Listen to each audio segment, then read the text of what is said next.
که ادنا ورکر او قسم دی چې ماشوم دی مترجمه علما نه درلوده دغه نیکم ته نشي ګټلی. 2 کاله وشو د پی ټی آی حکومت ورسره ظلم وکړو، اختیارات یې نه ورکول. نو دغې باره کې خو به درته څه ته ووایم چې عمل غریب ته ګوره نشته په دغې. یو خو دا چې عمل سیاسي نابالغه دی. لکه پرون د ما سره څه حالات و، پرون زما مشرانو سره په کومه رویه میلاوېدي. تاسو کتلي دې نه مخکې الیکشن کې هلته سره زموږ اتحاد راغی، مشرانو فیصله وکړه. هغه ورځ باندې ته راتلې او زما د مشرانو لاسونه دې ښکلول او کېناستې. هغه ورځ باندې راتلې زما مدرسې ته، هغه ورځ باندې راتلې او زما مشران دې سینې ته جوختول او زما مشرانو ته ډېر قدر ورکوو او د تحیاتو په شکل کې به زما مشرانو ته ناست وي. نن هماغه مشران دي هغه بد شو، پرون بد نه یو خو دا. دویمه دا جي چې زموږ تاریخ داسې را روان دی. شیخ حسن جان ته د ده نیکه ودرېد، بلکل جی شکست یې ورکړ.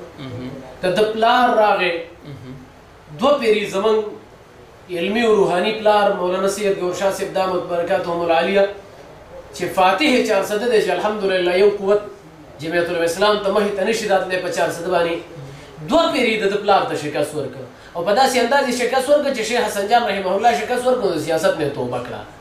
بیا چې محتمم صاحب دی مولانا ګور شاه صاحب دامت برکاتهم العالیه ای 2 پیري شکست ورکړ. نو په کار خدا و چې د پلار هم د سیاست نه توبه کړې وه.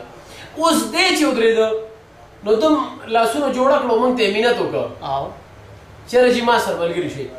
دلته دا پته ده چې آینده را روان دور بیا زما شکست دی او دا تسلیمۍ دی. دا کوم سړی چې ډېر زیات کنځل کوي او ډېر زیات ردې بدې وایي نو که دې خیال کړي دا د ده د شکست علامه وي. ته ولې چغې وې؟ که ته د قیادت سړی، ته د مقابلې سړی، خو بیا مقابله کوو. ولې موږ مقابله کې چاته کنځل کوو؟ موږ چاته ردې بدې وایو. او زموږ یو سوچ دا دی چې مخالفت کې به چا سره دونه لوی حد ته لاړ نه شي چې آینده د هغه سره بیا ناسته نه شي کولی. نو دی ما ته یو ځای کې کنځل کوي، بل ځای ته په ملامته بیا راشي او ورته پته هم ده چې د مولا نه الحمدلله په 400 د چا نیکه هم نشي ګټلی. کنی د دې نه مخکې شیخ مولانا عبدالرؤف شاکر صاحب دامت برکاتهم العالیه په کوم انداز شکست ورکړ، مولانا ګور شاه صاحب په کوم انداز 2 پیري شکست ورکړ، شیخ حسن جان صاحب په کوم انداز شکست ورکړی دی. او که د پلار پاس شوی دی زما ایمل خان قابل قدر دی، زما محترم دی، اسفندیار خان زموږ محترم دی، زموږ قابل قدر دی. لکه موږ یې سپکه نه وایو، زموږ وروڼه دي، خو موږ ورته وایو چې ته دا کوم سپک الفاظ استعمالوې نو که ستا پلار پاس شوی نو ما مقدر کړي موږ درته نه وویل اړته ځکه پاس شوي. او بیا درته آینده دپاره انشاءالله مولانا سید ګور شاه صاحب خو زموږ د سرونو تاج دی، خو بابا یې جمعیت الاسلام ظل 400 کې بابا دی زموږ د ټولو علماو.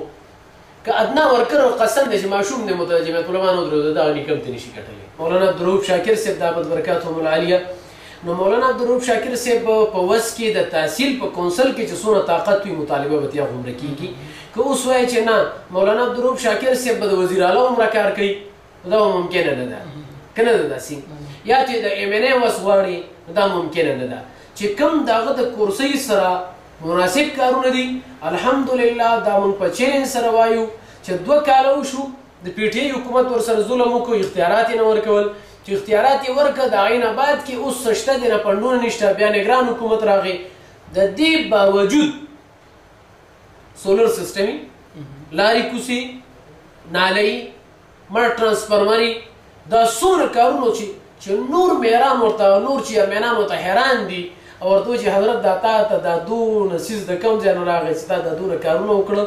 الحمدلله د میر نه 400 مطمئن هم ده او الحمدلله په داسې انداز باندې کارونه په 400 کې وشو چې سیاسي پارټۍ ورته حیرانې دي. او دا په مولانا عبدالرؤف شاکر صاحب باندې د خدای یو ډېر لوی رحم دی چې الله پاک کوم وزیران هغله ورکړي دي، کوم مشران هغله ورکړي دي. الحمدلله د داسې پایې او د داسې عقل خاوندانان دي چې الحمدلله 400 وځلوله.